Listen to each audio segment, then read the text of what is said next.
Olá, o meu nome é José Maria Pimentel e este é o 45 Graus. Esta semana falamos de meditação, para desenjoar um bocadinho de política, que foi o tema dos últimos episódios. A propósito de política, se vos interessar, publiquei um artigo no Público sobre a entrada do Iniciativa Liberal no Parlamento e aquilo que me parece dever ser o papel de um partido liberal em Portugal. Uma reflexão que foi pelo menos parcialmente inspirada nas últimas conversas que tive no podcast. Deixo o link na descrição do episódio.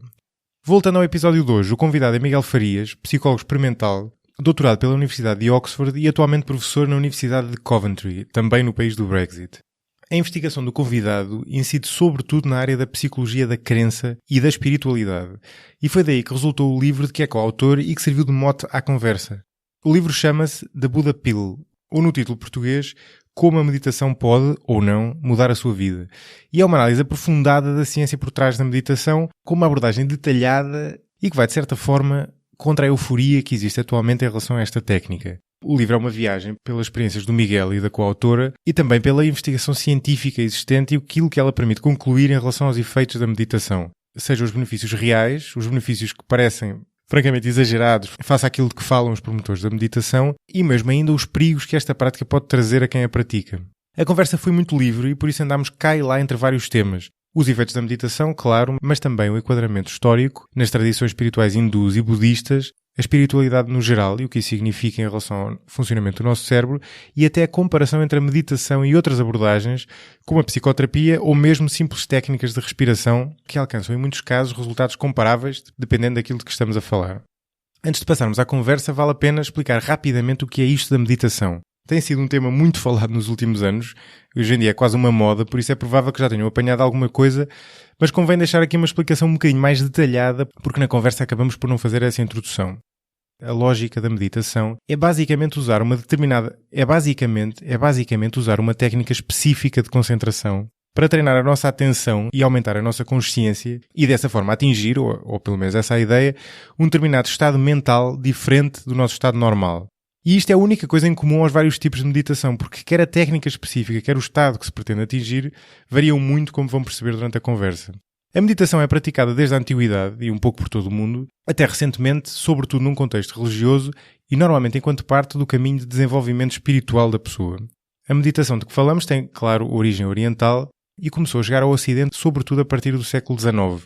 Já no século XX tivemos a entrada em força da meditação transcendental, e atualmente, nas últimas décadas, foi a vez do chamado mindfulness. Aliás, se ouviram falar de meditação nos últimos anos, foi quase de certeza desta técnica. Este mindfulness tem origem no budismo, mas na maior parte das aplicações atuais usa-se apenas a técnica de concentração sem a interpretação espiritual budista associada. Nos últimos anos, esta prática tem vindo a ganhar adeptos muito para além da contracultura New Age em que surgiu originalmente, e aliás hoje em dia é cada vez mais aplicada em contextos muito variados que vão desde os cuidados de saúde ao ensino, passando mesmo pelas empresas. Para esta entrada do mindfulness no mainstream, tem contribuído muito o facto de a investigação científica parecer validar cada vez mais vários dos efeitos benéficos da meditação e que vão da redução da ansiedade até ao bem-estar físico, passando pela simples, ou não tão simples, autoexploração da nossa consciência. O livro do convidado, como já perceberam, é uma espécie de água na fervura nesta onda de entusiasmo. Como digo alguns durante a conversa, eu próprio já experimentei esta meditação mindfulness, mas ainda de uma forma muito limitada, que não me permitiu propriamente tirar grandes conclusões. A quantidade de gente em cuja opinião confio noutros temas e que diz que a meditação melhorou muito a sua vida, continua a fazer-me ter vontade de explorar melhor. Mas confesso que a perspectiva trazida pelo Miguel e a análise da investigação que ele faz me deixou, no mínimo, com uma visão mais matizada em relação ao tema. Ora, ouçam. Miguel, muito bem-vindo ao podcast. Olá, Zé Maria. Vamos falar sobre meditação e uma série de coisas. Eu acho que o mais fácil é começar por te pedir que fales um bocadinho da tua investigação. Então, deixa-me começar por dizer a minha área de entrada na meditação. A minha área de entrada na meditação enquanto académico e investigador de psicologia experimental, que é aquilo que eu faço há quase 20 anos, foi primeiro em relação ao ao meu tema de doutoramento. Eu vou para a Inglaterra porque não havia cá ninguém interessado em fazer investigação sobre estes temas de psicologia da espiritualidade e da meditação. Na altura não estava interessado na meditação em si, ou estava interessado na meditação apenas como uma série de práticas espirituais ou ditas espirituais em que as pessoas utilizam com a ideia de que isto as vai alterar enquanto seres humanos.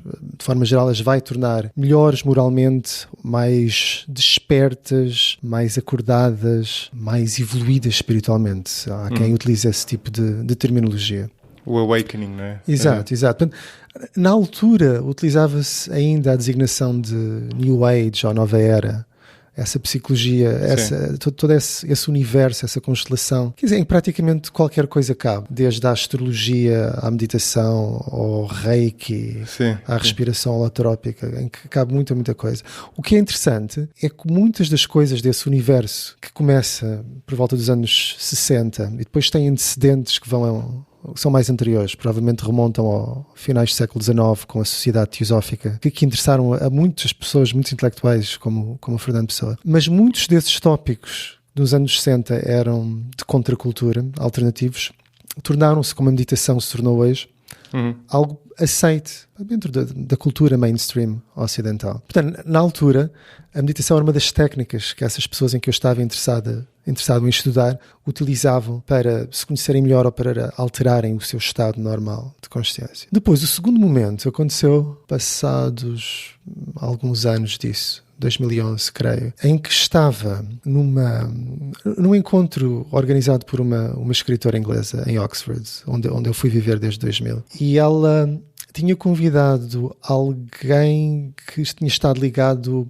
Houve vários monges católicos que foram viver para a Índia desde os anos 50, 60. O mais conhecido é o Beat Griffith. Mas houve outros que foram para a Índia e criaram uma espécie de espiritualidade cristã com uma espécie de sincretismo, uma sensibilidade indiana. E nesse encontro conheci alguém que estava à frente de uma organização não governamental em que levavam yoga e meditação a prisões, cerca de 80% das prisões do Reino Unido. E na altura era uma senhora, a presidente, e disse-me que tinha um arquivo com mais de 10.000 cartas de pessoas que já tinham feito yoga e meditação através das aulas que eles davam, e tinham esse arquivo de cartas a falar dos efeitos, dos benefícios que essa prática lhes tinha trazido, mas que até agora nunca ninguém tinha feito um estudo. E ela perguntou-se se eu estaria interessado em organizar um estudo desse género, feito segundo o rigor da ciência médica psicológica, em que vemos os efeitos disso ao longo de não sei quantas semanas e com grupos de controle. Contrastamos isso com um grupo de controle. E foi essa a entrada para este universo de ciência e de meditação. Portanto, nós fizemos esse estudo, isso levou 2-3 anos a fazer. Na altura o primeiro financiamento que tivemos foi da Fundação Bial, do Porto, e publicámos isso, e tinha na altura uma assistente de investigação que era muito boa, a Catherine Vickon, que entretanto se tornou psicóloga clínica com quem vinha escrever este livro. E foi esse o tema de entrada. Depois, desde aí, fizemos mais algumas coisas de meditação. Voltámos a ir a prisões, desta vez para estudar uma população ainda mais difícil, de psicopatas que cometeram crimes horríveis. Fizemos outros estudos a ver com os efeitos em termos de expressão genética da meditação. Estamos a acabar uma meta-análise em que fazemos um estudo de mais de 50 outros estudos a ver de que forma é que as características base das pessoas, por exemplo. Tu és extrovertido. Será que o facto de ser extrovertido versus introvertido tem uma diferença fundamental na forma como respondes à meditação? Sim. Aliás, esse é um dos pontos interessantes que vocês levantam, é o facto de haver diferenças entre os indivíduos da maneira como eles reagem à meditação, o que faz todo o sentido, não é? Exatamente, mas é curioso dizer isso, que faz todo o sentido. E é muito impressionante, ao ler a literatura de meditação desde o final dos anos 60, que é quando começa, particularmente com a primeira meditação transcendental e só depois com mindfulness, é impressionante ver como há uma série de coisas de senso comum que não estão presentes nessa literatura. O que parece estar presente nessa literatura são ideias dessa espiritualidade New Age que, entretanto, foi assumida de modo mais implícito ou explícito por cientistas. Isso é algo que eu não estava à espera, é algo extraordinário e duvidoso também. E também terá que ver, quer dizer, saberás isso melhor do que eu, mas também terá que ver com o facto de haver um lado da psicologia que não está vocacionado para pensar nas diferenças individuais, mas pelo contrário, para tentar encontrar reações comuns. A psicologia social é toda virada para isso, não é? Diz-te que as pessoas se comportam de uma determinada forma, por exemplo, perante uma figura de autoridade, mas não te diz que há pessoas mais propensas a isso e outras menos. Normalmente não têm... Precisamente, não é? Precisamente. Mas a ideia dessas diferenças de indivíduo para indivíduo, tal como diferenças culturais que moldam os indivíduos, é uma espécie de assunto recalcado, por utilizar assim uma linguagem bem psicanalítica, dentro da psicologia. No caso da meditação e da ciência da meditação, eu creio que se passa é que muitos dos meus colegas, sobretudo aqueles que trabalham em áreas de psicologia clínica, que começaram a utilizar a meditação, eles seguem uma metodologia que é originária das ciências médicas, não é? Como estudos randomizados com controlo.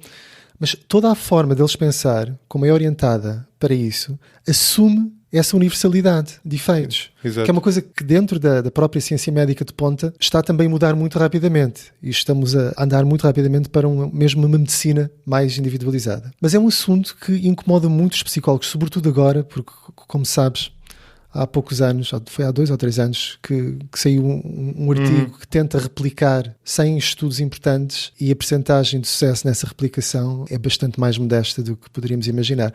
Sim. Isso não é surpresa para quem tem estado atento à psicologia cultural, porque coisas que nós tomamos como base, por exemplo, ilusões de percepção, que nós pensamos que uma forma de olhar para um objeto e como nós somos enganados pela nossa forma, pela nossa própria percepção, algo que julgávamos ser universal, quando se tenta replicar isso noutras culturas, vê-se que há variações extraordinárias. Aquela questão dos orientais olharem mais para o contexto, por exemplo. Por exemplo, sim, o aspecto mais coletivista. Mas conhece aquela ilusão chamada Muller-Lyon? A ilusão Muller-Lyon, em que tens 2 linhas e ou tens setas para dentro ou setas para fora. Sim. Nós olhamos para aquilo e sabemos que, apesar de terem exatamente o mesmo comprimento, uma parece mais comprida. Uma parece mais comprida. A variação cultural do efeito dessa ilusão é muito, muito impressionante. Curioso. É muito, muito curioso. Não fazia ideia disso. Mas aí está, porque a maior parte destes estudos de psicologia realizam-se numa cultura urbana ocidental em que todos nós crescemos. Por exemplo, imagina, se nós crescêssemos numa floresta tropical, os teus pais iam-te ensinar desde nascença quais são as coisas mais perigosas a que tens de tomar atenção. É o tigre, é a serpente venenosa. Connosco o que é? São os carros. A primeira coisa são os carros. Não é? E tu cresceres numa floresta tropical ou num ambiente urbano com casas, carros e prédios faz com que a tua percepção do mundo seja radicalmente diferente. O quão radical não sabemos exatamente porque há muito poucos estudos a comparar. Mas sabemos, por exemplo, mesmo por antropólogos que passaram tipo 20 anos com uma tribo nómade, passado 20 anos de eles estarem a acompanhar essa tribo, ainda não são capazes de ser caçadores como eles são. Não são capazes de seguir o rastro de um animal. Portanto, é um pouco como a aprendizagem de uma gramática que tem de acontecer muito cedo. Sim, aliás, em relação à língua, normalmente diz-se isso em relação à língua, por exemplo, em relação ao sotaque. É difícil, é praticamente impossível quando tu aprendes uma língua enquanto adulto, não ficares com um resquício do sotaque da tua língua-mãe. Ou seja, ser imperceptível. Sim.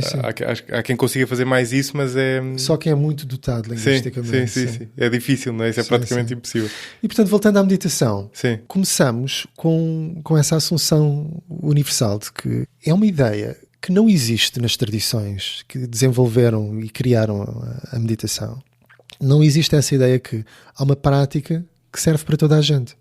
Cada tradição, quer seja tanto a tradição budista, a muito heterogénea tradição indiana.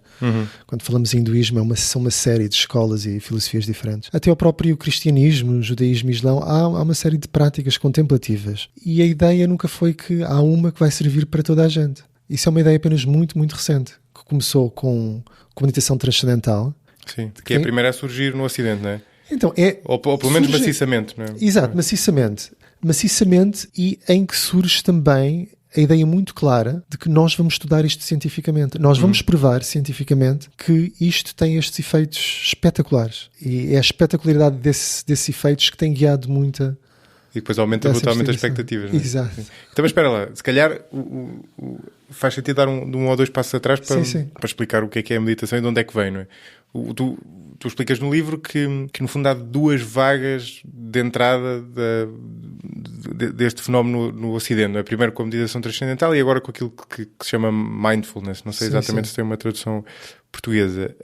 Qual é a origem tanto do ponto de vista do enquadramento espiritual que eles têm na Índia, como da entrada deles depois no Ocidente, da maneira como nos chegam aqui? Sim. Deixa-me fazer uma pergunta só para começarmos do princípio. Portanto, depois de ter lido estas coisas sobre a meditação, se a tua avó te perguntasse o que é isso de meditação, o que é que tu dirias? É uma boa pergunta, por acaso. Eu diria que é uma técnica que surge da Índia, ligada ao hinduísmo e depois ao budismo. Diria primeiro para pensar numa oração, não é? Rezar, não é? Portanto, esse seria um ponto de partida interessante. E diria que se tem vindo a descobrir que, retirando, no fundo, laicizando-a, não é? Tirando o enquadramento espiritual que ela tem, que a meditação tem no contexto de origem, a técnica em si tem alguns benefícios para o nosso bem-estar psicológico, não é? Bem-estar no sentido lato, ou para o nosso desenvolvimento psicológico, que podem ser maiores ou menores, não é? No fundo, o que o teu livro tem de interessante é que cria uma série de matizes sobre isto. Primeiro explica que não há só os benefícios são de categorias diferentes, não é? Sim. E depois explica que alguns benefícios podem ter um reverso da medalha, não é? E até porque é diferente tu dizeres que uma coisa te relaxa, não é? Que à partida tem só um sentido, ou dizeres que uma coisa te ajuda a conhecer-te melhor, que pode ser bom, mas também pode ter uma série de pedras no caminho, não é? É uma das coisas que para que o livro chama a atenção. Não é? Certo. Voltando ao princípio do termo meditação, até há pouco tempo, se falássemos em meditação, estás com ar meditativo. Não é? O que é dizer que estás com ar meditativo? Estás com ar muito pensativo, muito concentrado sobre alguma coisa. E temos literatura clássica, temos as meditações de Marco Aurélio, não é? Até à cultura popular. Há um clássico da Bossa Nova que é a meditação, que o João Gilberto canta, como é que é? Quem acreditou no sorriso, no amor e na flor, então chorou e perdeu a paz. Portanto, é uma reflexão com um toque de sapiência, de sabedoria, não é? Em que a pessoa faz uma reflexão para chegar a uma espécie de patamar de verdade ou de sabedoria. Portanto, dentro da tradição filosófica é esse sentido. Mas também dentro da tradição religiosa, a meditação normalmente é chamada mais de contemplação. Mas começa também, tanto na tradição ocidental quanto oriental, o termo meditação, por exemplo, no Pali, o Sati, Desculpa. A maior parte do cânon budista é escrito em Pali. E o termo que dá origem, por exemplo, a mindfulness, tem a ver com uma expressão que na verdade não quer dizer atenção plena ou atenção pura. Tem muito mais a ver com reflexão, voltar a pensar cuidadosamente. E nessa altura, em relação ao budismo, aquilo que se deve estar a repensar é a figura do Buda. Exato. Portanto, é como acontece na tradição cristã. Exatamente, nesse sentido é muito próximo de uma oração, não é? Sim, e na vida monástica, portanto, nos monges, tanto cristãos quanto budistas, essas técnicas contemplativas, há variações, portanto, tal como o cristianismo tem vários tipos de monasticismo, não é? Temos os jesuítas, temos os dominicanos, temos os beneditinos, temos os trapistas. Dentro do budismo também há uma série de denominações, podemos dizer, ou escolas budistas que têm as suas técnicas próprias e têm as suas leituras próprias sobre como é que essas técnicas de meditação devem ser empregues. E então, a meditação surge já não apenas como um exercício de reflexão, embora esse aspecto cognitivo seja crucial nas grandes tradições religiosas, tanto nas ocidentais como orientais. E mesmo esse aspecto de libertação espiritual ou avanço espiritual vem muito mais do estudo das escrituras sagradas, quais elas estejam, do que do ir meditar para uma gruta. Isso foi sempre uma minoria das minorias. Exato. Mesmo dentro do... Sim. Mesmo entre os monges budistas, por exemplo, uma grande parte não tinha esse hábito, não é? Sim. E quase sempre, quando acontecia de um modo mais intensivo, essas meditações seguiam também escritos ditos sagrados. Mas então, começa a surgir essas técnicas várias em que o objetivo... Podemos estar aqui a pensar se há uma base comum, mas no meu entender, depois de ter visto, estou agora a organizar um livro em que pedi aos grandes historiadores destas tradições para falarem de como é que isto acontece na China, no Daoísmo, no budismo, nos vários hinduísmos, desde o yoga ao tantra. Aquilo que me parece ser o elemento comum psicológico é que vou utilizar uma tal técnica ou prática para modificar ou alterar o meu estado de consciência comum. Exato. A forma como eu vejo as coisas no dia a dia. Portanto, provocar uma ruptura com esse cotidiano. E é muito interessante pensar quando é que isto surge historicamente. Quando é que nós começamos a sentir a necessidade de encontrar um espaço à parte e encontrar estas técnicas que rompam esse cotidiano. Então, a maior parte disto surge no contexto ritual. Não é em todas as culturas. Por exemplo, no daoísmo, parece que muitas destas técnicas começam a ser utilizadas de um modo mais individualista. A pessoa sozinha faz isto. Mas, de forma geral, ela é feita enquanto parte de um ritual acompanhado de outras pessoas. Portanto, enquanto ritual, se calhar isto acontece há muito tempo. O estar a cantar com um determinado propósito. E agora podes perguntar, mas estar a cantar é uma espécie de meditação? E sim, pode. Quando é feita com o propósito de modificar esse estado de consciência comum, podemos chamar a isso. E acontece em todas as tradições a utilização de cânticos mais ou menos monótonos e repetitivos. Sim. Depois surgem técnicas diferentes, surgem técnicas de visualização, de repetição de palavras únicas, que, por exemplo, na tradição indiana chamam-se mantras, em que há a repetição de certas sílabas entendidas como sagradas, ou pequenas frases. Isso acontece também no budismo. E depois há técnicas de visualização muito complexas e longas. No budismo, o detalhe é extraordinário de visualização, não de um Buda, mas de dezenas de Budas, cada um com o seu carisma, com o seu aspecto particular de como ele é representado. Temos disso até depois técnicas mais emotivas e psicofisiológicas, por exemplo, de utilizar a respiração de um determinado modo. Exato. Eu, pessoalmente, quando me perguntam quais, por exemplo, há uns tempos atrás pediram para falar sobre meditação para estudantes de medicina.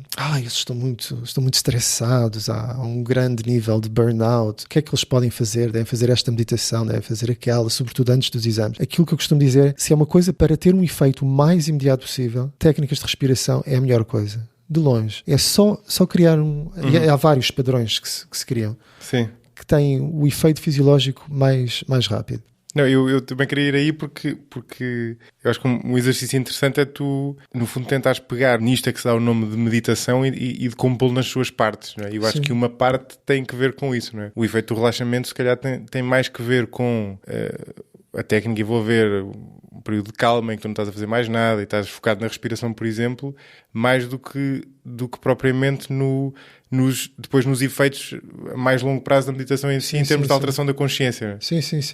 Então, uma coisa que é essencial, tentando falar nos potenciais mecanismos psicológicos que orientam as várias meditações, uma é um estado de absorção. Ou seja, a pessoa concentra-se de tal modo, com tal intensidade sobre algum objeto, e tanto pode ser uma tal palavra sagrada, quanto uma imagem, por exemplo, do catolicismo que nos é próximo, do Sagrado Coração de Jesus, por exemplo. E dentro da tradição cristã ortodoxa também se utilizam muito ícones, uma coisa que também é muito utilizada noutros contextos orientais, em que a pessoa se concentra com tal intensidade que fica completamente absorta nessa imagem. E dentro do contexto cristão é a aproximação da pessoa com Jesus, por exemplo. Dentro do budismo e do hinduísmo há também essas técnicas em que a pessoa fica de tal modo absorta que isso faz com que os mecanismos habituais de atenção que nós temos deixem de funcionar, porque a pessoa fica absorta de tal modo que o fluxo normal de pensamentos aparentemente cessa. Há um estado... Como se ficasse a flutuar no... Sim, ou nada. Flutuar ou simplesmente deixar de pensar. E quando a pessoa deixa de pensar, há uma espécie de ilação, uma espécie de expansão natural. Um estado agradável de bem-estar. E depois, a partir daqui, os estágios que seguem variam bastante de tradição para tradição e há discussões, por exemplo, muito contundentes entre escolas hindus e budistas de qual é o estado último de ser e de realização. Sim. Se é um estado de não ser, se é um estado de ser...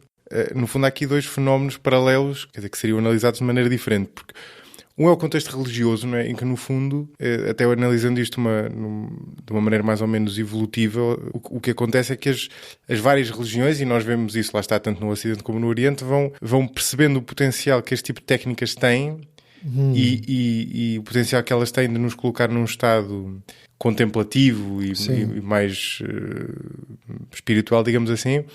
e as colocam, no fundo, ao serviço da própria religião e lhes criam um enquadramento nessa religião. Não é? E aí aquilo é apenas um meio para atingir uma proximidade com Deus, ou atingir o nirvana, ou uma coisa qualquer do género. E depois tens a versão mais secular, se quiseres, em que a pessoa olha para isto como uma técnica para... E aí é que é o ponto interessante do livro. Para quê? Não é? Porque pode ser para... Sim. Há quem diga que é para gerar bem-estar, não é? Para gerar uma espécie de satisfação, e aí seria quase um fim em si mesmo, não é? Terminar ali. Ou então para gerar uma espécie de autoconhecimento, não é? No fundo, ver-te de fora. Ou ainda para gerar um auto-melhoramento, não é? No fundo, conseguires alterar o sistema operativo do teu cérebro, se quiseres, a falta de melhor analogia. E os contextos são muito diferentes, não é? No contexto religioso, olha-se para a meditação de uma maneira completamente diferente. E para todos os efeitos, ela foi aprimorada nesse contexto, não é? Não então, no contexto secular. É absolutamente certo o que estás a dizer. Deixa-me só notar que, desde que escrevemos o livro, modifiquei ligeiramente a minha... o que é bom, espero. Só isso já vale a pena ouvir. Aprendi algo. E eu devo dizer que os psicólogos, de forma geral, são bastante ignorantes sobre as tradições de meditação. O que é pena... Porque acabamos por gerar uma série de confusões sobre isso. Então, o que estás a dizer é absolutamente certo e é um aspecto de tensão, sobretudo entre os budistas, porque a meditação que agora se tornou muito popular tem origem em escolas budistas, embora sejam escolas budistas muito mais recentes do que aquilo que normalmente se pensa, já do finais do século XIX, princípios do século XX. Mas o que se passa hoje é que a maior parte das pessoas interessadas em meditação o utilizam como um instrumento de bem-estar. E há muita gente que diga, mas isso é uma coisa quase narcisista, ou mesmo narcisista, porque não leva a nenhuma mudança fundamental do eu. Portanto, vai apenas replicar. Sim. Portanto, é uma coisa hedonista. O que eu aprendi desde que escrevemos o livro é que nas várias tradições religiosas estão presentes já assim, uma variedade extraordinária de motivações. Curioso. Não é? Por exemplo, na espiritualidade indiana, nas várias escolas de Tantra, há motivações várias, desde utilizar técnicas de meditação para ampliar as possibilidades sensuais. Há coisas muito agradáveis, não é? Nos nossos sentidos, que podemos experimentar. Será que utilizando a meditação eu consigo expandir e aumentar, intensificar as sensações? Uma coisa que foi descoberta muito mais recentemente com drogas psicadélicas. Sim, que as pessoas, eu ia falar disso. Exato, descobrem que podem ampliar as suas sensações, o estado natural das suas sensações. E os efeitos da meditação e dos psicadélicos têm interseções, não é? Ou seja, esse efeito de ampliar como é que eu dizer? Nem sei qual é a palavra certa, mas então, como ampliar os sentidos, não é? Como forma de modificar, de provocar uma modificação do estado de consciência, com certeza que sim. Depois, dependendo da droga e dependendo da técnica de meditação, há mais ou menos convergências, sim. Mas então, há essa utilização já no Tantra de utilizar como uma forma de expandir a sensualidade, como forma de desenvolver o teu poder numa forma de criação de capacidades para além do normal, capacidades paranormais, de ver através da parede, de ver o que é que a outra pessoa está a pensar, talvez até de levitar. Portanto, essa possibilidade de aumentar o teu poder. Algo que encontramos depois em outras escolas, mesmo ocidentais, de ocultismo. Sim.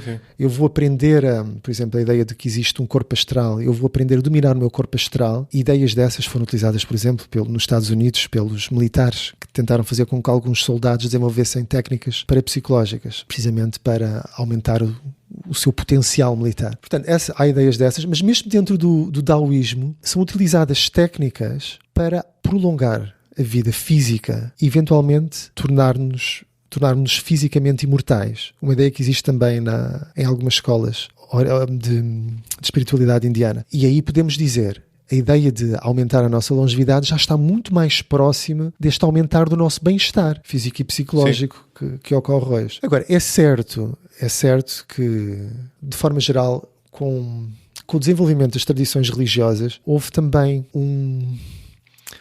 uma espécie de padronização destas técnicas e dos objetivos, das motivações. Daí dizer-se que não devemos utilizar isto para desenvolver técnicas paranormais, porque isso vai apenas reificar o ego e não vai levar a um estado que é aquele que se deve atingir. Mas é um pouco como nas origens do cristianismo, há uma série de escolas em que esse aspecto de de êxtase que às vezes é provocado por estas técnicas é o mais ou menos encorajado. Sim. O exemplo mais próximo nosso do catolicismo, houve pessoas que hoje são santos e doutores da igreja, como a Teresa d'Ávila, São João da Cruz, que foram perseguidos pela Inquisição, porque eles estavam a ter experiências que rompiam com uma certa padronização daquilo que era esperado. E isso é uma questão que está bem presente na origem destas técnicas. Elas começam por ser técnicas de êxtase. Há, aliás, um livro do historiador das religiões, o Mircea Eliade, que foi para a Índia.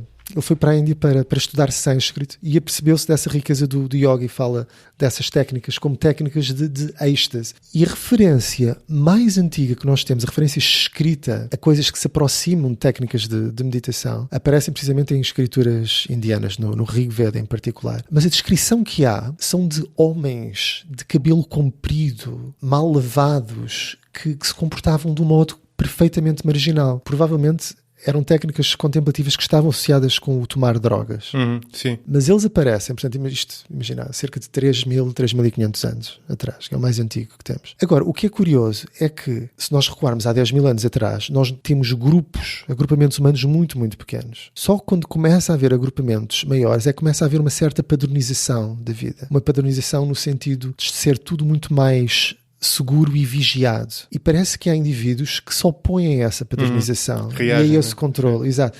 E a história de todos esses indivíduos, sobretudo dentro do monasticismo, desde os padres, os chamados padres da igreja, que vão para o deserto e que se recusam a fazer parte, é já uma espécie de consciência desse mal-estar, da neurose de viver em grandes coletivos humanos. Que há uma espécie de standardização que nos faz mal à alma. É uma tensão, sim. E na Grécia Antiga também, não é? Os cínicos era muito a mesma lógica também, não é? Sim. O que é curioso, não é? Portanto, é interessante que muitas destas técnicas começam precisamente por ser criadas por essas pessoas que estão nas margens do que é aceito e da sociedade. E depois começam a ser processadas por essas grandes religiões do mundo e começam a ser utilizadas e mais padronizadas, e chegamos aos dias de hoje em que temos essa padronização ainda mais intensa. Sim, esse ponto que estás a fazer é engraçado, por acaso. No fundo elas surgem numa lógica individual e até de isolamento, e depois acabam por ser apropriadas para um contexto mais de grupo, não é? Associado a uma ordem religiosa ou uma coisa qualquer do género. Uma pergunta interessante a propósito disto que eu fiquei a pensar tem que ver com esta questão do êxtase que tu falavas, não é? Ou seja, aqui há claramente um potencial no cérebro humano para atingir esse êxtase que no fundo provoca uma série de sensações que depois fazem facilmente a pessoa convergir para uma espiritualidade e para uma... ou apenas para uma espiritualidade, ou integrada numa religião qualquer. Aquilo que eu tenho dificuldade de fazer, e tinha curiosidade de saber a tua visão em relação a isso, é que o que é que há de comum a isto tudo? Ou seja, o que é que todas estas técnicas, se lhe quisermos chamar técnicas, fazem ao nosso cérebro? Ou seja, o que é que acontece dentro do nosso cérebro para atingir esse estado de êxtase? E no caso da meditação em particular, no fundo, a técnica da meditação é uma espécie de... seja via respiração, seja via o mantra que tu falavas há pouco, seja ouvir um riacho ao fundo. No fundo é uma espécie de tentativa de ver a tua mente de fora. Não sei se estou a ser muito inexato em relação a isso. Como é que, por exemplo, no caso da meditação, isto nos leva a esse quase transe, a esse êxtase? E o que é que acontece no nosso cérebro, não é? O que é que na nossa evolução nos dotou dessa capacidade de entrar nesse estado, que é ao mesmo tempo um estado de prazer, mas também um estado que te modifica ao ponto de, por exemplo, de ter modificações na tua personalidade, como é uma das coisas referidas no livro. Eu poderia ter começado por dizer que a meditação leva a uma espécie de estado de calmia, não é? De relaxamento. E não o disse propositadamente porque não é verdade. Exato. É assim, grande parte das técnicas de meditação que utilizamos hoje tem como objetivo primário esse relaxamento. Tanto o mindfulness quanto a meditação transcendental diz-te para tu sentares de forma confortável, prestar atenção à tua respiração, de forma muito, muito simples, traz um estado de relaxamento. Agora, em termos podemos falar evolutivos e em termos de correlatos cerebrais, esse estado pode ser simplesmente um estado de relaxamento. Portanto, tu ficares a prestar atenção à tua respiração, ao teu batimento cardíaco, ao passar dos teus pensamentos, que é o que se passa com mindfulness. Portanto, o que distingue mindfulness de outras técnicas de concentração é tudo envolve a atenção. Praticamente todas as técnicas envolvem canalizar a atenção para qualquer coisa, não é? Exato. É uma técnica em que tu focas a tua atenção sobre algum objeto. Ou é a tua respiração, ou é uma imagem, ou é um som, ou então simplesmente notas o passar ou o fluxo dos teus pensamentos, como no mindfulness. Há outras técnicas mais estáticas de canto ou mesmo dança ou caminhar. O caminhar já é também mais, envolve um processo também de atenção. Mas o que é que todas elas têm em comum, não é? Do ponto de vista do que provocam no cérebro? Não é? Então, aí é que está. Aquilo que nós sabemos dos vários estudos, tanto de eletroencefalograma quanto de ressonância. Oh, meu Deus, como é que se diz em português? Ressonância magnética? Ressonância magnética, sim. É que varia bastante o tipo de correlato cerebral consoante a técnica que se está a utilizar. Aquilo que parece acontecer de forma mais comum entre técnicas de atenção a um mantra, por exemplo, técnicas de concentração, ou técnicas como o mindfulness, é que há uma ativação de uma zona cerebral que tem a ver com proprioceção, ou seja, tem a ver com a tua consciência do corpo, não é? O que faz sentido se a pessoa começa por estar atenta à respiração, claro, a sentir o corpo. Mas tudo isto são coisas que acontecem com as técnicas de relaxamento também. E não é por acaso, porque as técnicas de relaxamento, as técnicas de relaxamento muscular começam a ser utilizadas nos anos 30 e depois nos anos 60, 70 e 80 começam a ser utilizadas de forma maciça pela psicoterapia, inclusive a terapia cognitiva-comportamental. Elas têm também origem em técnicas ditas de meditação. Sim, tem muito em comum, na verdade, não é? A origem é exatamente a mesma. E, aliás, nos anos 20 e 30, quando há um médico americano que começa a utilizar essas técnicas, o esforço dele é precisamente secularizar, retirar todo esse elemento metafísico ou espiritual a essas ditas técnicas de relaxamento. Mas o contexto base delas é exatamente o mesmo contexto da meditação. Daí, agora os psicólogos terem esta luta de não, a meditação é mais do que o relaxamento físico. Depende do que tu... Mas há aí um ponto importante. Sim. Parece-me. Sim. Ou há aí uma ressalva importante. Depende daquilo que tu chamas de meditação, porque é muito diferente uma pessoa fazer essa história do mindfulness, que é uma coisa que eu já experimentei fazer, embora ainda não tenha tido tempo, ou não tenha tido não tenha tido tempo a ser uma explicação meio preguiçosa, não é? Não lhe tenha dado a prioridade suficiente para levar isso por diante. Eu já experimentei fazer aquele tipo de mindfulness, que é tu fazeres um exercício de 10 minutos diários, ou 15 ou 20. Sim. E isso é muito diferente de tu ires para um retiro em que estás 2 semanas ou mais em silêncio a fazer meditação durante todo o tempo. Certo. Quer dizer, quase mal comparada com ires dar um passeio ou ires fazer uma maratona, não é? São exercícios que me parecem ser bastante diferentes, não só do ponto de vista da exigência, mas também dos efeitos que eles terão sobre o teu cérebro. Quer dizer, tu fazeres 10 ou 20 minutos de meditação provavelmente provocar-te-á maior calma, menos stress, mais autoconsciência em relação às tuas emoções e uma série de efeitos positivos. Quando tu fazes um retiro, aí já estás numa liga completamente diferente, não é? E provavelmente sais de lá já transformado por aquela experiência, se quiseres. Parece-me, não é? Mas tu tens mais experiência com isso do que eu, por isso não... Sim. E portanto, ou seja, no fundo o que eu quero dizer, enquanto o primeiro é análogo em certo sentido a um exercício de relaxamento, o segundo não me custa acreditar que vai muito para lá disso. E aliás, o vosso livro também me parece corroborar um bocadinho isso, fazendo aliás a ressalva de que não só tanto vai para lá disso, que pode ter outros efeitos positivos, mas também efeitos negativos, não é? Sim. Então, é certo que se estiveres a fazer meditação durante 8 horas por dia é diferente do que fazê-lo durante 20 ou 40 minutos por dia. Mas Por outro lado, o exemplo que estavas a dar do caso de mindfulness é que a técnica base que é utilizada em retiros, por exemplo, de Vipassana ou técnicas de mindfulness é exatamente o mesmo. O objetivo é estar atento primeiro sobre o corpo, presta-se muita atenção ao corpo no início, tanto nos 20 minutos, tanto no Vipassana. E depois estar atento também às emoções e aos pensamentos, até progressivamente se ir dissolvendo. Isso tudo. Mas claro que não é particularmente agradável passar 8 horas por dia sentado a prestar atenção microscópica às sensações corporais. E é quase inevitável que isso leve a um estado alterado de consciência, que pode ser mais ou menos agradável. E é interessante também perceber como as interpretações que as pessoas dão a essas experiências também variam muito. Mas o que é curioso é que há sensações, há um aprofundar da sensação. Quer dizer, quando começas a estar atento, com essa atenção microscópica, aos dedos pousados sobre a mesa, começas a perceber, bem, eles não estão uniformemente pousados. Eu sinto um frio mais intenso no polegar do que no mínimo, mas mais, continua a investir, começa a sentir. Até que começas a sentir coisas que provavelmente raio o domínio da alucinação sensorial, porque tipo, o fluir normal da tua percepção, isto por razões evolutivas muito boas, não? Quer dizer, nós não fomos criados, não fomos desenvolvidos, voltando um pouco também à tua questão de como é que isto acontece, o que é que acontece no nosso cérebro. Nós não fomos criados para estar sentados durante 8 horas a pensar minuciosamente sobre as sensações ou pensamentos que eu estou a ter. Se nós tivéssemos feito isso, não estávamos aqui hoje.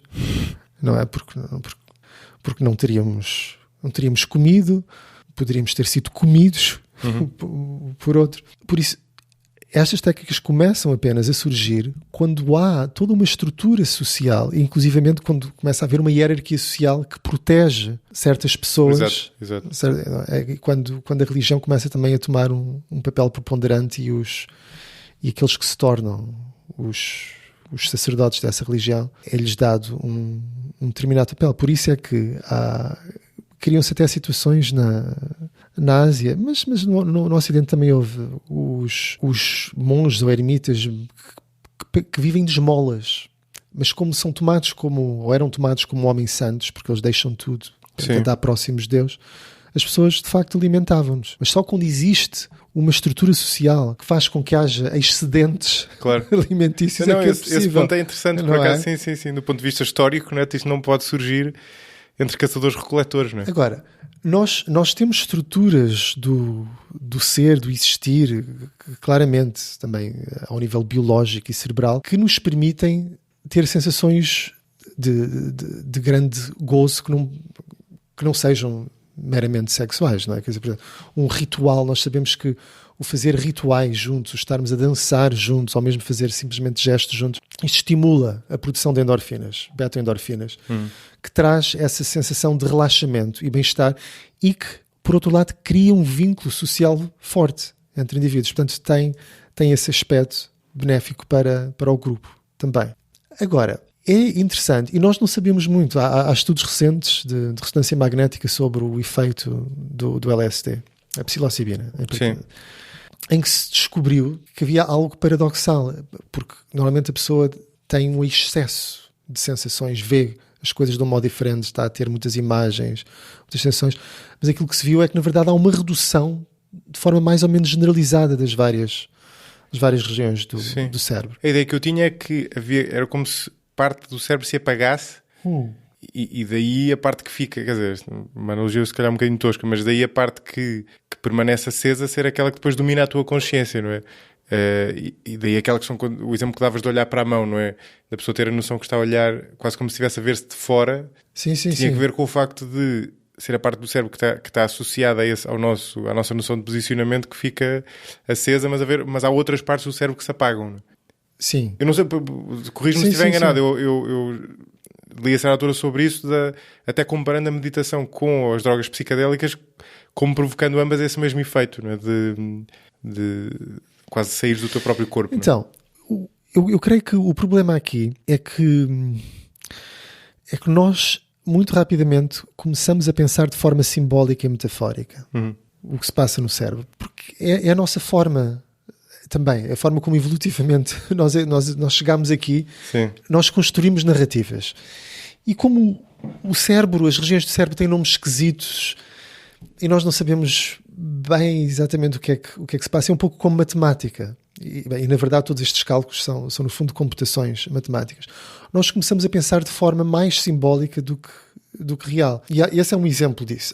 O que se está a passar com as drogas psicadélicas é semelhante ao que se passa com a meditação. Há muitos tipos diferentes de drogas psicadélicas que têm efeitos diferentes, e há também muitas técnicas diferentes de meditação que têm efeitos diferentes.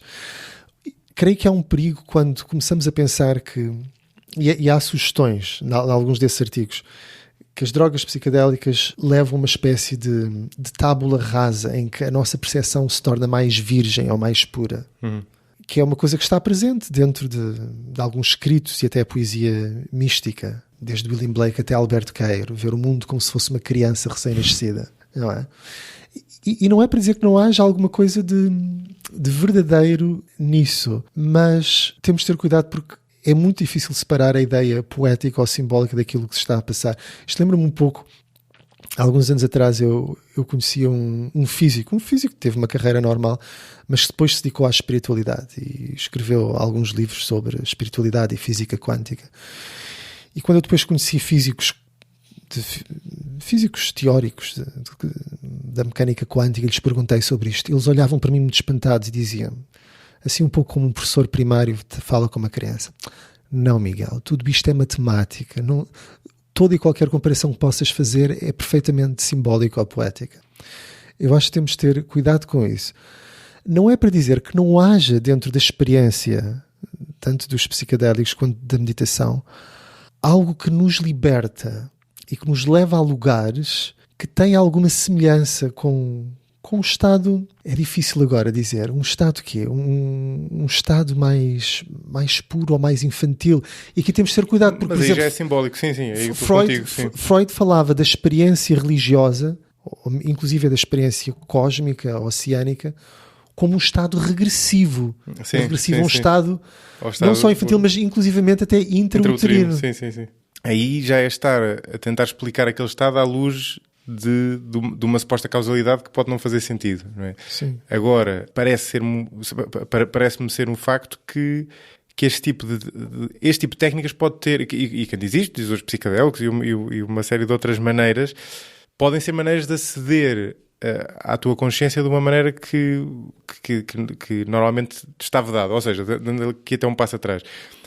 A consciência, há bocado eu falava, eu puxei isto para a análise evolutiva da coisa. A consciência é um mistério evolutivo, não é? Ninguém sabe bem porque é que nós temos consciência, não é? Ou para que é que ela serve, não é? E parece ter uma série de efeitos colaterais que nós podemos explorar, mas que podem não ser necessariamente adaptações evolutivas, mas exo-adaptações, salvo que é o termo. Por exemplo, a questão da nossa capacidade de ver filmes e fazer aquilo que se chama, como é que se diz, a suspensão da descrença, não é? Suspension of disbelief, não é? Tu estás a ver um filme e estás a sentir o filme como se aquilo fosse real. Um extraterrestre que não tivesse isto e viesse à Terra, não é? Que é sempre um exemplo fácil, olharia para nós com o ar mais espantado do mundo, porque é uma coisa que não faz sentido. Quer dizer, ver um filme é uma coisa que racionalmente não faz sentido nenhum, e no entanto nós temos essa capacidade. Da mesma forma, a consciência tem uma série de coisas e o nosso cérebro ainda para mais funciona com a consciência enquanto muitas vezes uma espécie de narrador, não é? Aquela metáfora do repórter, quando na verdade há um monte de motivações que são inconscientes, não é? Que acontecem ao nível do inconsciente. A meditação parece-me, e outras técnicas, terem o potencial para nos fazer perceber melhor o que é que está a acontecer ao nível do inconsciente, não é? No fundo, essas motivações que não nos são evidentes. Certo. Então, eu concordo que sim, que há correntes teóricas que exploram essa ideia. Para mim, grande parte da atração está aqui, não é? Por isso é que eu também estou a levantar isso. Uma pessoa com quem trabalho, destes que escrevemos esse livro, que é uma Swami, portanto uma monástica hindu, ela acredita em tudo aquilo que ela faz e tem experiências maravilhosas que ela trata com às vezes até com uma certa ironia. Tive essa experiência, que chatice. Mas, por exemplo, para ela, a ideia é muito simples. Eu ensino yoga e meditação para as pessoas se lembrarem daquilo que são. E se perguntas, lembrarem de que são como?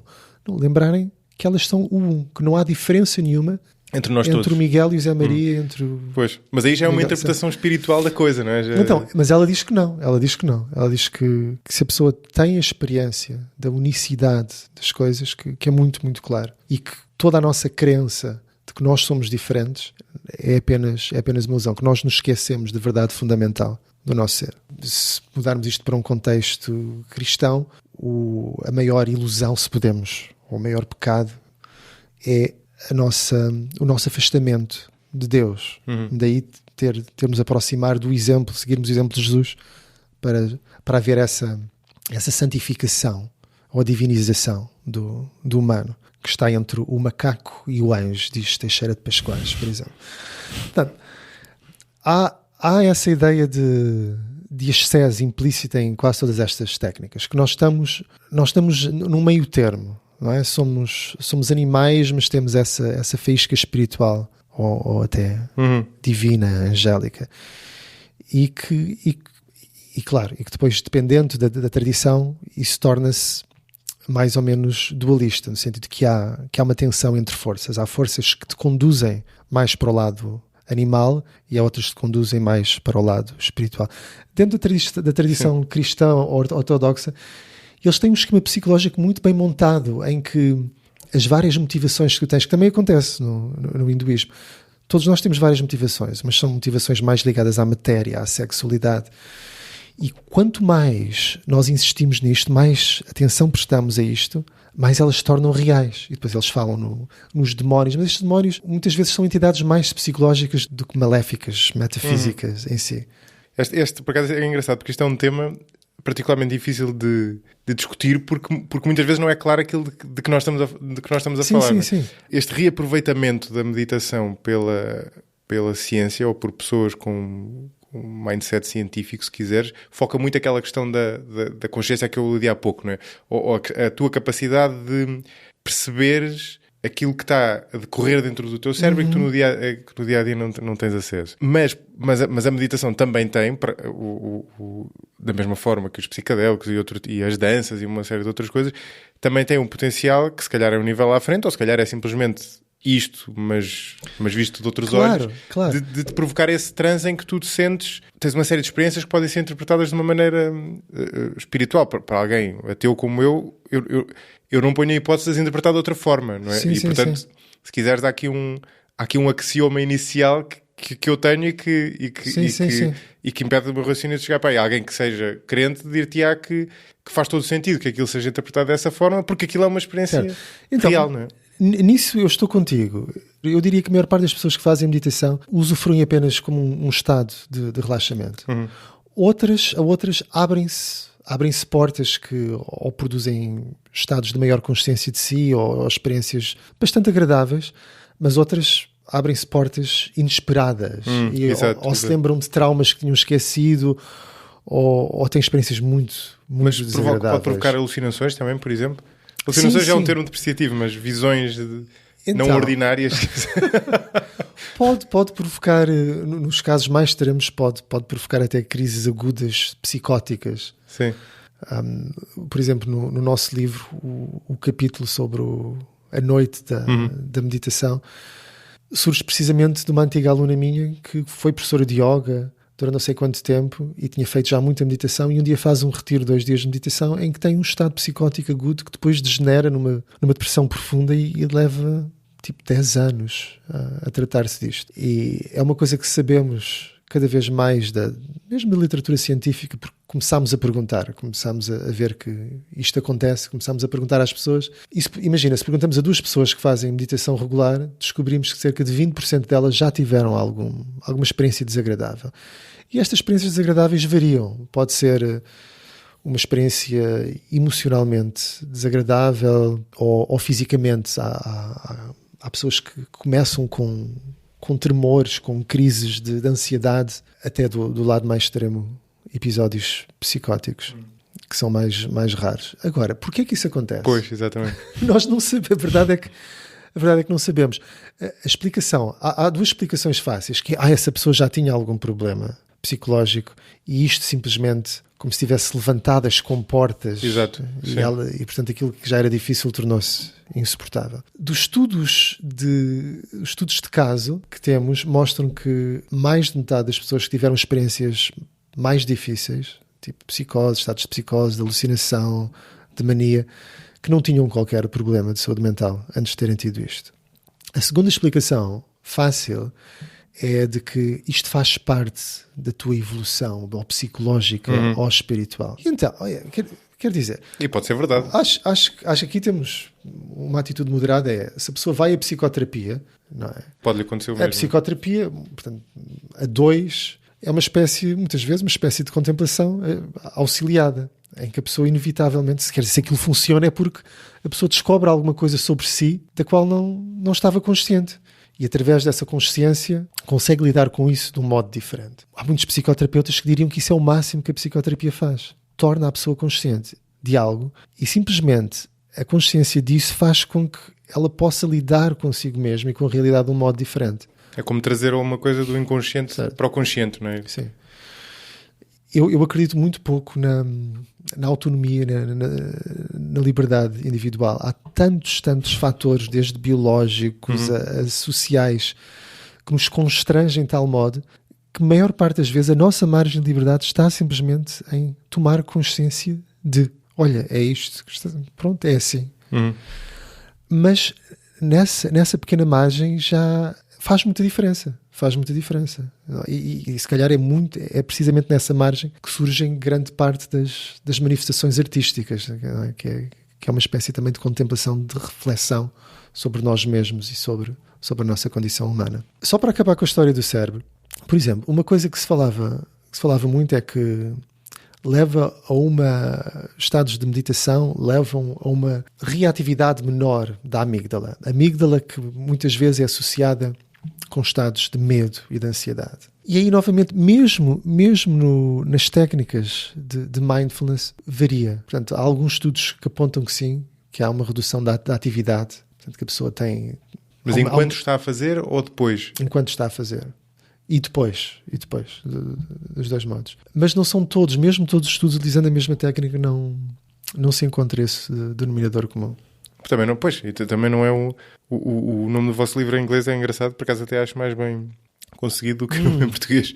Chama-se The Buddha Pill. A verdade é que a meditação não é um comprimido no sentido em que não é standardizado, não é? Ou seja, mas é... Mesmo dentro da mesma técnica, certo. Eu a aplicar a mesma técnica, nós os dois a aplicar a mesma técnica, falo-emos de maneira diferente. Certo, mas é isso que muitos dos meus colegas estão a tentar que aconteça. Daí terem-se criado esses programas standardizados. Exatamente. A ideia é replicar uma intervenção médica, farmacológica. E, portanto, é um paradigma da ciência médica que é transposto para a ciência psicológica. E há algo de ingênuo nisso, não é? Uma das ingenuidades é que pensar que nós, enquanto seres, que a nossa psique, para não chamar de mente apenas, funciona como funciona, sei lá, o nosso esquema de circulação sanguínea. A verdade é que se puseres 10 ou 20 psicólogos na mesma sala e lhes perguntares o que é a mente, quais são as coisas que determinam a nossa ação, eles não são capazes de concordar. Claro. Daí também as dificuldades em entender porque é que algumas pessoas reagem à meditação como uma técnica de relaxamento, umas outras aquilo funciona de modo muito positivo. Por exemplo, no caso da depressão crónica ou recorrente, descobriu-se que aqueles que já tiveram pelo menos 3 episódios de depressão e que têm um índice elevado de trauma de infância são aqueles que reagem melhor à técnica de meditação. Sim. Porquê? Não sabemos. Simplesmente não sabemos. E porquê é que depois há ainda uma outra percentagem que também não sabemos exatamente qual é, mas que varia nos estudos entre 1% e 25%. Porque é que há estes indivíduos que reagem mal à meditação, que ficam mais estressados, ficam mais deprimidos ou têm algum tipo de outro tipo de sintoma ainda mais difícil. Essa conclusão é interessante por ser contraintuitiva, aparentemente, não é? Porque ninguém fala disso quando hoje em dia que a meditação está mais ou menos na moda, não é? Tu só vês o lado positivo, mas é uma coisa que faz inteiro sentido, não é? Por um lado, porque lá está, ou estás a fazer uma viagem ao teu inconsciente, à tua mente que não está imediatamente à superfície, é natural que vais encontrar coisas boas e coisas más, não é? Sim, sim. E por outro lado, porque a sanidade, como é que eu ia dizer? A exploração da mente, mesmo de outras formas, está longe de ter uma correlação positiva com a estabilidade emocional. Eu até diria que pelo contrário, não é? Por exemplo, tu sabes isso melhor que eu tenho ideia disto ser verdade, dir-me acho que não é, mas as pessoas muito criativas e com atividades muito criativas tendem a ser pessoas mais neuróticas ou com mais problemas de estabilidade emocional. Claro que isto pode ser uma questão de seleção à partida ou uma questão de efeito, mas não me custa acreditar que possa ser um efeito também, no sentido em que, já não sei, havia um tipo qualquer, acho que era um destes empresários americanos do século XIX que dizia que o melhor terapeuta ou a melhor terapia é teres uma vida ocupada. E em certo sentido é verdade. Do ponto de vista estrito da estabilidade emocional, portanto, tirando aqui o interesse do autoconhecimento enquanto uma coisa, enquanto um interesse em si mesmo, não me custa acreditar que isso seja verdade. Todos nós sabemos isso, não é? Claro. Se tu estiveres ocupado permanentemente e com uma coisa para fazer pré-definida, um objetivo, isso dá muito mais estabilidade emocional do que tu seres um pintor com uma tela vazia à tua frente, não é? Ora, aí para mim é que está a maior ruptura entre a utilização nas tradições espirituais da meditação atualmente. A estabilidade emocional não era uma coisa que eles quisessem, que lhes interessasse de todo. Essa normalização do ser, de certo modo, era o oposto daquilo que queria, daquilo que se deseja. E como explicar isto? Não, sim, eu percebo o que queres dizer. Eles queriam, pelo contrário, quebrar... Exatamente, sim. Portanto, quebrar os esquemas de percepção e de estado de ser comum. Portanto, é isso que desejo, utilizar isso como uma ruptura da normalidade. E provavelmente é se calhar por causa disso que acontecem essas diferenças de reação à meditação. Porque elas não foram, de facto, desenvolvidas para uma padronização do ser. Aliás, atenta que... Aqui acho que há muita desonestidade intelectual dos psicólogos, que a maior parte daquilo que os psicólogos fizeram, com algumas exceções, e no princípio a psicologia de facto não era assim, e a chamada grande revolução do inconsciente que Freud começa, há de facto uma ruptura em termos de paradigma do ser humano, de como é que nós somos. Mas a verdade é que, passados 120 anos da existência da psicologia enquanto ciência, nós sabemos muito, muito pouco sobre aquilo que nos guia e que prediz os nossos... Porquê que certas coisas acontecem, coisas que nos acontecem todos os dias? Por exemplo, porquê que a noite passada sonhaste com X ou Y? Porquê que sonhas de todo? Nós ainda não temos uma resposta para isto. Porquê que tu te apaixonas por tal pessoa e não pela outra pessoa? Nos dias de hoje até temos algumas ideias mais claras e não tem nada a ver com as tuas preferências pessoais. Tem provavelmente a ver com processos biológicos dos quais não tens a mínima consciência. A ver com o cheiro, por exemplo. Sim. Certo? Portanto, uma coisa bem animalesca, sobre a qual não tens controle. Mas nós detestamos isso. Nós detestamos todas essas possibilidades sobre as quais não tínhamos controle. Toda a nossa civilização está formatada para produzir esses indivíduos emocionalmente estáveis, padronizados. Porque é isso que mantém as coisas tais quais são, não é? E qualquer coisa que rompa isso é perigoso. É perigoso até para o próprio. Tu aí estás a falar perigoso no sentido... No sentido social. No sentido do status quo, não é? Mas também é perigoso para o próprio, não é? Pode ser perigoso, mas pode ser extraordinário para a pessoa. Sim, mas é um risco, não é? Sim. Agora, o problema... Vê bem, há intuições muito, muito interessantes no chamado movimento de contracultura dos anos 60. O guru das drogas psicadélicas, lembras-te? Do Timothy Leary, sim. Qual é que era o dito dele? Tune in, turn on, drop out. Exato. Tune in, turn on e drop out. Portanto, tu ligas-te a isto e depois drops out, não é? A pessoa sai do esquema normalizado e encontra uma vida mais verdadeira, mais genuína. E houve uma altura em que ele pensou que se eu conseguir fazer chegar estas drogas aos líderes políticos mundiais, isto vai provocar uma revolução de consciência. Eu às vezes, quando dou palestras de divulgação científica sobre meditação, eu chamo isto o efeito Timothy Leary, que é acreditar que se a pessoa provoca uma alteração de consciência mediante drogas ou meditação, que isto vai ter o mesmo resultado para todas as pessoas. E eu penso, mas que raio de civilização é que nós criamos que pensa que as pessoas vão ter a mesma reação quando expostas a uma mesma técnica ou a um estimulante que altera, um estímulo, uma droga que altera profundamente o nosso estado de consciência. É uma ideia profundamente ingênua. Não passa pela cabeça de ninguém. Mas é compreensível. Eu imagino onde é que isso tem origem, não é? Tu veres uma técnica ou uma coisa qualquer que tu ingiras e que provoca uma alteração brutal nas pessoas e na maneira como elas funcionam e que as torna, vamos supor, muito mais bondosas, por exemplo, umas com as outras, não deve ser fácil nessa situação não te entusiasmares com o que tens à tua frente, não é? Sim. É o ecstasy que deixa as pessoas, por exemplo, a sentirem-se muito mais bondosas para com o outro. Eu só ia referir, voltando à tua questão, que é uma questão difícil de responder, sobre quais são as possibilidades que nós temos de facto, ter uma experiência muito diferente de nós mesmos e da realidade. Não só nos vermos de fora, mas nos vermos de formas diferentes. E aquilo que nós sabemos hoje, mesmo através de, muitas vezes, porque há pessoas que têm problemas mesmo neurológicos sérios, que veem a realidade e sentem a realidade de forma diferente, mas também mediante ilusões, por exemplo, a ilusão da mão de borracha, uma coisa descoberta há não muito tempo, em que descobrimos que eu tenho a capacidade de deixar de sentir a minha própria mão para passar a sentir como minha uma mão de borracha. Sim. Então nós temos a possibilidade de sentir. Essa experiência é muito gira. Trabalhei há pouco com um coreógrafo que estava a fazer uma variação disto para criar uma espécie de ilusão em que eu me sinto projetado sobre outro ser humano que eu não conheço de lado nenhum, sentado à minha frente.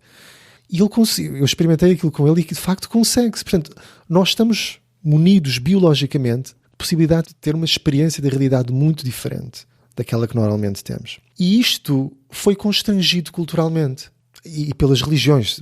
Todas as religiões trataram certas experiências de alteração, de multiplicação do ser, de uma forma bastante repressiva. Por exemplo, uma experiência de êxtase que acontece em praticamente todas as culturas é a experiência de ser possuído por um ente, um outro ente espiritual.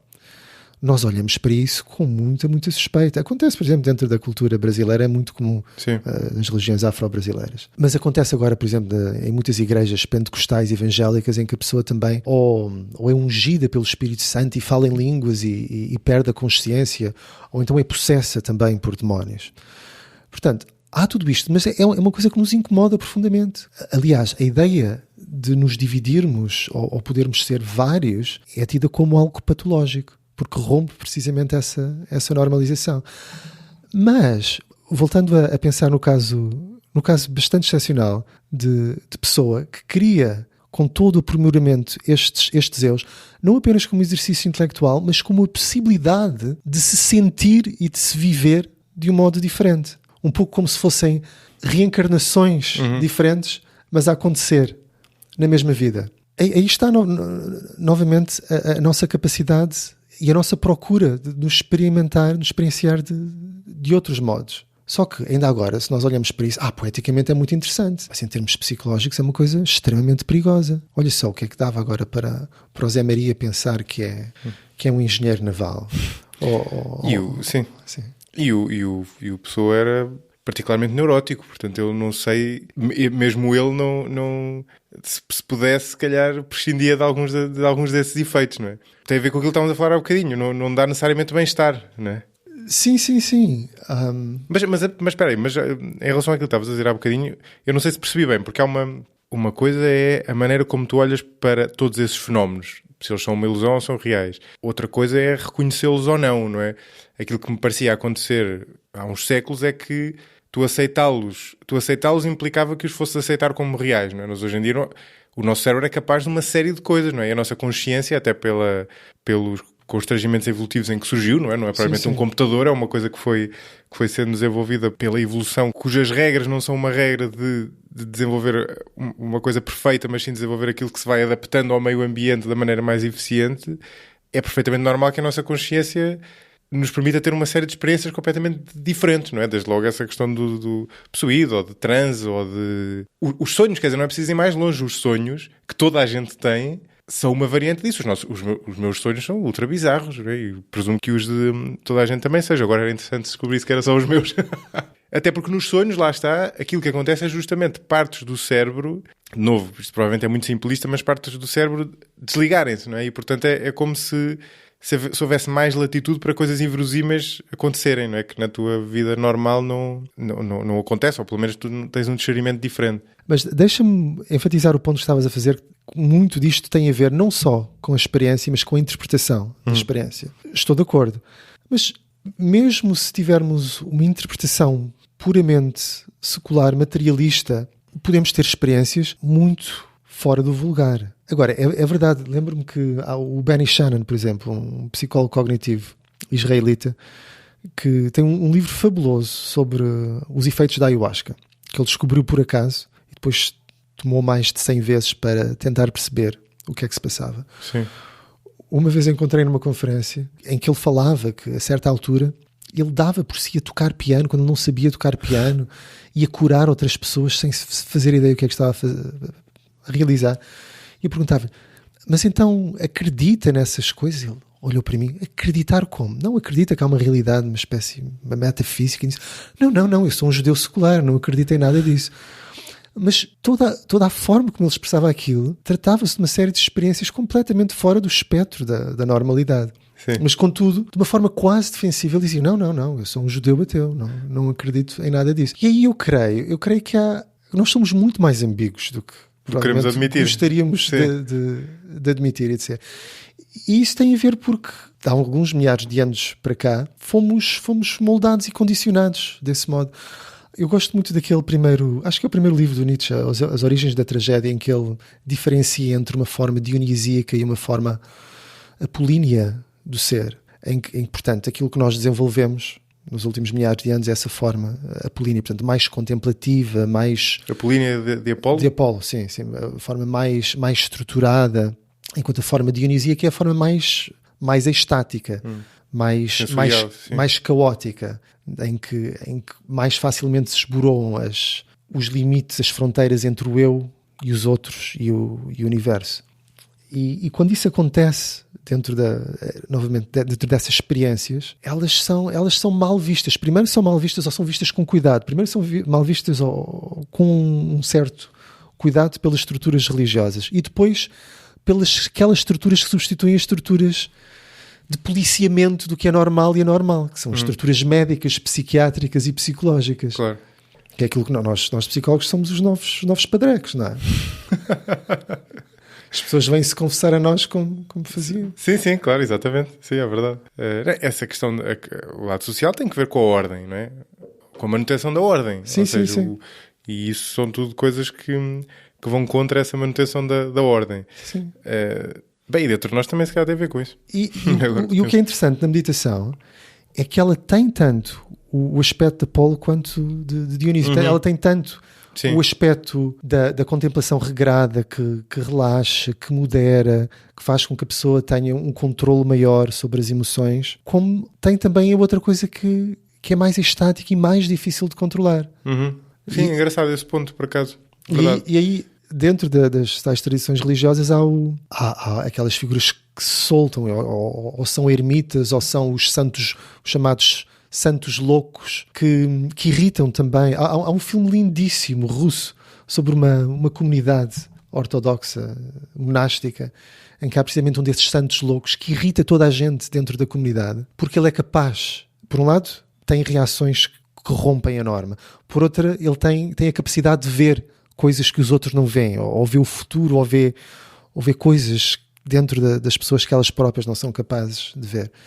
E todos se irritam com ele porque ele rompe precisamente com essa normalização e incomoda. Sim, claro. Cria ruído, no sim, fundo. Sim. E a meditação tem essas duas possibilidades, apesar de, portanto, nestas últimas décadas, precisamente porque ela foi tomada pelo establishment, não é? Pelo estabelecimento dos psiquiatras, dos psicólogos, ela tem seguido essa via de padronização, de normalização, de vamos acabar com as neuroses, vamos criar um indivíduo mais moderado. E isso vê-se muito, sobretudo, isso irrita-me profundamente, devo dizer, né? Quando agora se leva para as escolas e para as crianças a meditação, dizem-se coisas perfeitamente mentirosas sobre como a nossa mente funciona, a propósito de tentar pôr as crianças a meditar.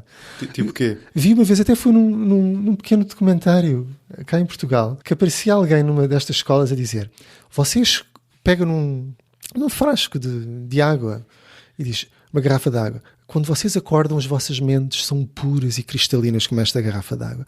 Depois põem umas brilhantinas dentro da água, agita aquilo e vemos as brilhantinas todas. Depois do pequeno almoço, quando já se irritaram com os vossos pais ou com os vossos irmãos, as vossas mentes já são assim, muito mais confusas. Por isso têm de meditar para... Que disparate! Não é nada assim. Não é nada assim. Aí está, novamente. Estamos a utilizar imagens simbólicas bonitas e aparentemente sensatas para descrever a nossa mente de um modo perfeitamente mentiroso. Mas também, quer dizer, também se calhar estás a ser duro demais com eles. Acho que não. Quer dizer, eles têm que usar a analogia de... Se calhar está errada, e sou eu que estou errado também, mas a analogia da tua mente estar absolutamente preenchida com uma torrente de coisas com as quais tu não tens capacidade de lidar e que depois geram um efeito de tal forma complexo que tu não consegues ver de fora, e a meditação te pode ajudar nesse sentido. Não me parece uma analogia assim tão má. Acho uma analogia péssima, porque há outro exemplo que me irrita também, igualmente, que é o de que devemos meditar como devemos lavar os dentes, como devemos ir ao ginásio. Sim. Porque o nosso cérebro é um músculo que tem de ser treinado, tal qual os nossos músculos. E não, a nossa mente não é como um músculo. Em algumas situações, tipo, se eu quero aprender uma língua, temos de exercitar, certo? Mas isso não é bem um exercício da mente, a meditação. É uma metáfora. Seria mais uma limpeza da mente. Até, né? Lá está, mas isso era a metáfora da bocado. Mas é verdade que há uma aprendizagem. Portanto, se eu não estou habituado a fazer uma determinada coisa, tipo, a tocar um instrumento, se eu fizer 20 minutos todos os dias, passado 2 anos, eu sou capaz de fazer uma série de coisas, até sem pensar. Sim. Praticamente. Portanto, nesse caso, a técnica de meditação tem essa semelhança. Mas dizer que por causa disso que a mente é como um músculo, não, é errado. E novamente nos dá uma ideia normativa da meditação que é errada. E em relação às crianças, acho que é enganador e quase perverso, porque estamos a utilizar a meditação. Porquê? Porque as crianças estão estressadas, estão ansiosas. Portanto, novamente, vamos promover uma normalização. Em vez de estar a investigar quais as causas do mal-estar dessas crianças, não, vamos dar-lhe mais um reboçado ou tal comprimido para elas se portarem bem. Sim, eu estou a perceber o que queres dizer. Mas não, quer dizer, não seria tão pessimista. Não tem necessariamente a ver com querer domá-las. Pode ser... querer? Domá-las, tê-las domadas, tê-las... Certo. Claro que pode ter a ver com isso também, não é? Mas pode ter a ver com... Da mesma forma que as aulas têm como objetivo ensinar... Claro que o ensino tem esses dois lados, não é? Pode ser um condicionamento e pode ser um melhoramento, não é? Neste caso pode ser um auxílio a esse condicionamento, mas também pode ser uma valência que lhes é dada em termos de estabilidade emocional e de... Como é que eu ia dizer? De bem-estar. Eu acho que grande parte do apelo da meditação hoje em dia tem que ver com o facto de nós termos vidas muito agitadas, não é bem agitadas, muito preenchidas, não é? E com muitos estímulos, e a meditação ser uma espécie de anti-estímulo, não é? Certo. E grande parte do apelo julgo que virá daí, não é? Mas por que não? Por que não pensar que, se calhar, a forma como estamos a viver, inclusive a escolaridade das nossas crianças, é profundamente disfuncional? Certo, mas repare, isso é verdade, mas esse é um desafio muito maior, não é? Mas porquê que é maior? Porque o tempo que passamos a ensiná-las a meditar, porquê que não é passado a ensinar outra coisa? Como o quê? Não, quer dizer, eu acho que o teu argumento, e até faz algum sentido, seria, em vez de ensinar a meditar, se calhar ter uma carga horária menos exigente, por exemplo. Por exemplo? Sim. Não, esse é um ponto interessante, por acaso. O que eu acho... E tenho pensado mais sobre a questão da meditação, da educação, precisamente por causa da meditação. Estimulou-me nesse sentido. O que eu acho é que, se há de facto coisas que nos deixam com maiores níveis de stress, de ansiedade, desde uma idade jovem, por que não darmos a margem para pensar o que é que se está a passar e o que é que podemos fazer de modo diferente? Será que a nossa forma de criar as crianças é adequada àquilo que nós acreditamos, que é que elas possam, de facto, ter um nível de bem-estar e de fruição, de desenvolvimento? Se calhar não. Se calhar nem sequer estamos a ensinar para poder desenvolver e usufruir mesmo de princípios básicos em termos de democracia e de liberdade e autonomia. Sim, esse ponto é interessante. Eu estou a pensar como é que isso resolveria, ou o que fazer em relação a isso. Quer dizer, por um lado, Quer dizer, não sei, é difícil dizer que a meditação faz mal propriamente, não é? E é um lado inevitável, sim. Quer dizer, mas isso também tem a ver com uma pessoa... Neste sentido, a utilização da meditação das escolas é mais um sintoma de algo, certo, mais alargado. Sim. Mas, por exemplo, falando de coisas básicas, nos dias de hoje fala-se muito em inteligência emocional. Não é? Agora, já no meu tempo se dava alguma educação sexual básica.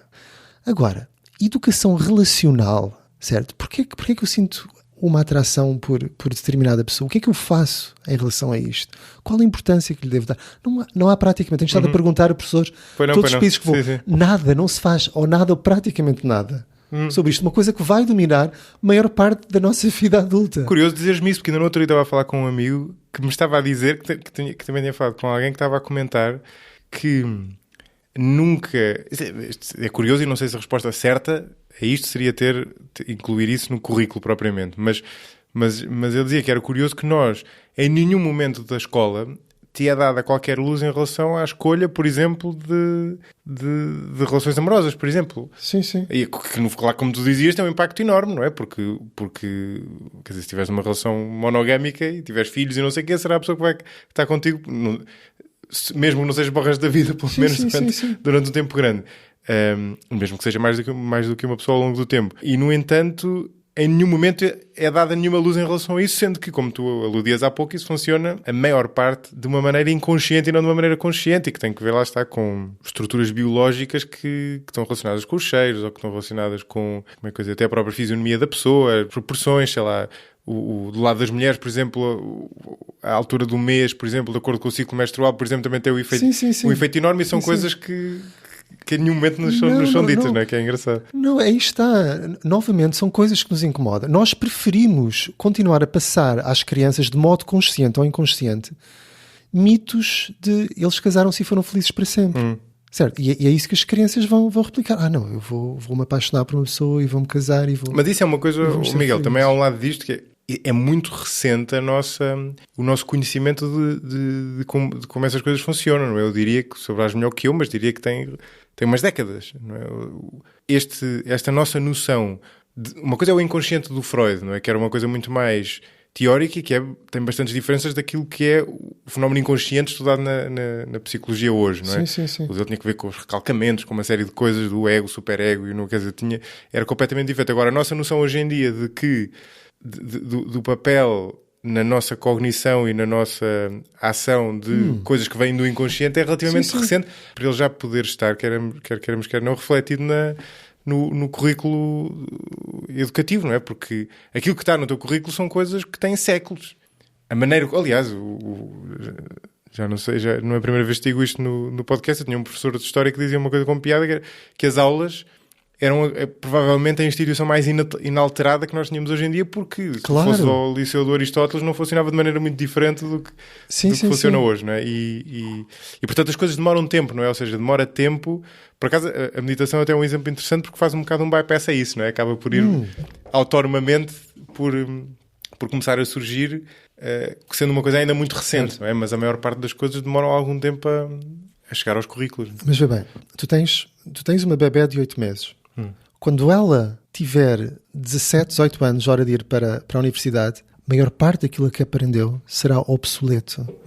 Mesmo porque na altura em que ela entrar no mercado de trabalho vai estar tão transformada que, em termos práticos, muito pouco daquilo que aprendeu vai ser útil. Sim. Contudo, se houvesse uma aprendizagem de factos básicos da vida, isso seria útil. Sim, esse ponto é interessante. Sim. Não é? Não, é verdade, no fundo é mais uma capacidade que te dá, mais do que propriamente uma série de factos que com o tempo se tornam obsoletos, não é? Sim. Isso é engraçado. Bem, com isto desviámos completamente da conversa da meditação. Eu acho que vou acabar devolvendo-te mais ou menos a pergunta que me fazias no início, de se eu tivesse que explicar a meditação a alguém. No teu caso, se um amigo te perguntasse, devo experimentar meditação, o que é que lhe dirias? Essa é uma questão que me fazem muitas vezes. A resposta padrão que atenção, agora estás a responder depois de 1h30 de conversa. Claro, portanto, claro. Não há risco de ser descontextualizado. Não. Mas a resposta que eu costumo dar é perguntar o que é que deseja. Primeiro pergunta-te porque é que desejas experimentar meditação e não aprender a tocar piano ou balé ou aprender mandarim. Sim. Certo? E depois, consoante a resposta de qual é a tua motivação, então procura um determinado método e um determinado professor. E nisso eu acho importante ter-se um bom professor e aí entramos em águas bastante complicadas, porque aí depende de qual é a pessoa que eu tenho perante mim, se a pessoa é religiosa, se não é religiosa. Claro. E eu agora estou-me a lembrar, eu disse que ia acabar aqui, mas há um ponto interessante que não te falei há pouco, também relacionado com isto, e que tu abordas no livro, que eu achei particularmente interessante, que é o lado de... Ainda outro efeito que se fala a propósito da meditação, acho que se falava mais da meditação transcendental do que propriamente do mindfulness, mas que é a questão da empatia, não é? Ou da compaixão, de tornar as pessoas, no fundo, mais bondosas. Sim, sim. E um ponto interessante que tu levantas, e que vai ao encontro de algumas coisas que eu já tinha pensado, é que não é necessariamente assim. E há vários indícios da meditação provocar uma espécie até de indiferença emocional, não é? No fundo, leva-te para um estado tão detached, não sei como, tão afastado do mundo mundano que tu desenvolves uma... E há um exemplo eu lembro do Sam Harris no podcast dele, por exemplo, falar de um mestre qualquer budista, que ele dizia que era tão... No fundo, ao fazer aquele exercício de estender a empatia a toda a humanidade, que tu aludias há pouco, ele tinha a mesma empatia com o filho, ou com o suposto filho, que tinha em relação a um absoluto desconhecido.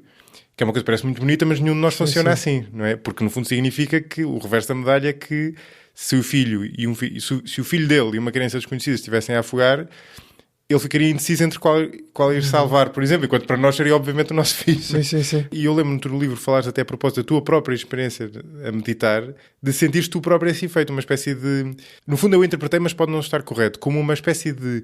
como quase uma menor empatia em relação aos problemas das pessoas que eram próximas, por exemplo, uma menor reatividade, não é? Há uma expressão que creio que em português eu traduziria como uma espécie de circunvalação da mente ou do espírito, em que a pessoa meditante se vai afastando das emoções, precisamente arranja uma forma de, em vez de confrontar-se a si própria diretamente com o que está a sentir, dá uma grande volta, afastando-se daquilo que é mais óbvio. Mas contudo, o estado desse mestre que o Sam Harris cita, isso seria uma coisa perfeitamente kosher e aceite dentro de algumas escolas de espiritualidade oriental, que a pessoa deve sentir uma equanimidade total.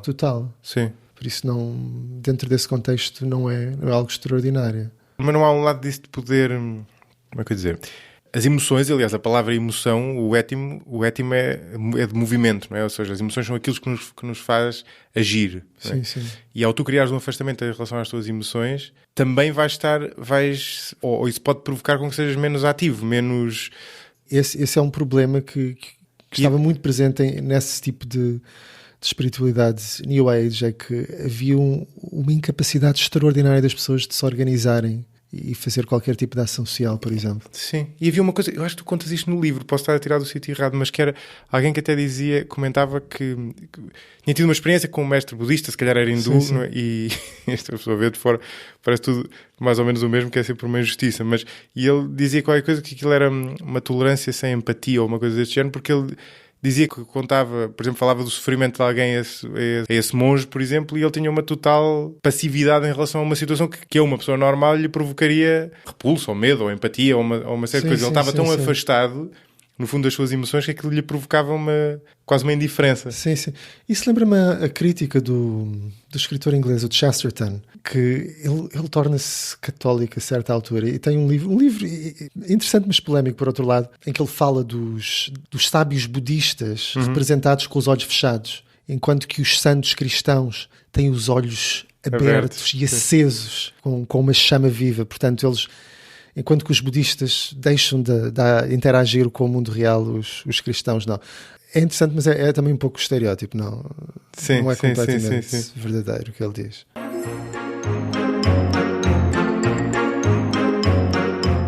Antes de passarmos, como habitual, às recomendações do convidado, deixem-me lembrar-vos que podem apoiar diretamente este projeto através do Patreon, a partir de apenas 2€ por mês.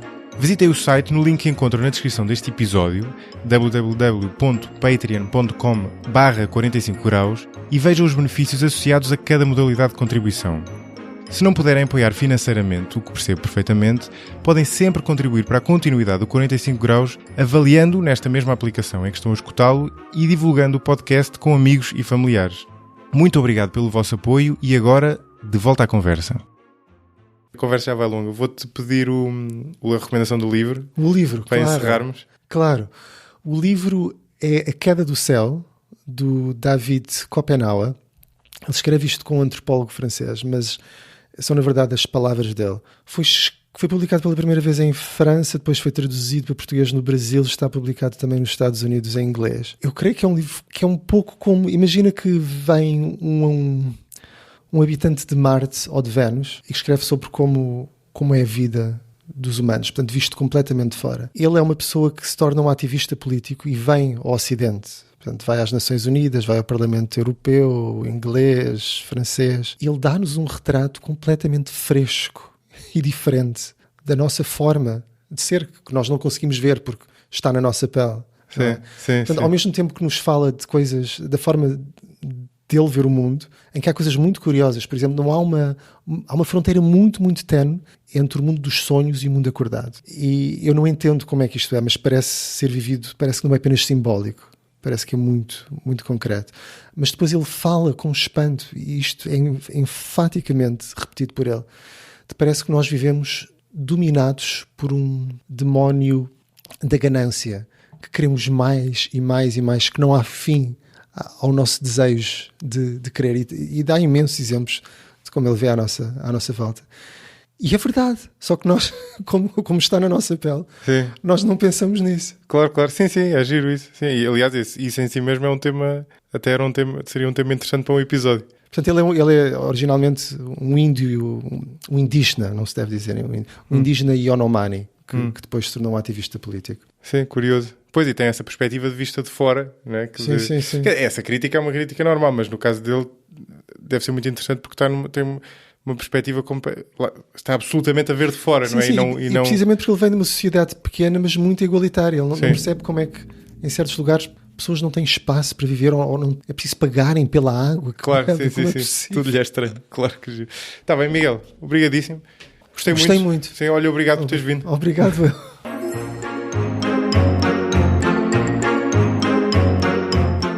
Gostaram deste episódio? Que parte da conversa vos ficou mais no ouvido? Se puderem, partilhem comigo essa impressão por e-mail para o 45graus@gmx.com para que eu possa selecionar esse excerto para o 45 Graus Express, o podcast onde publico versões reduzidas destas conversas. Obrigado.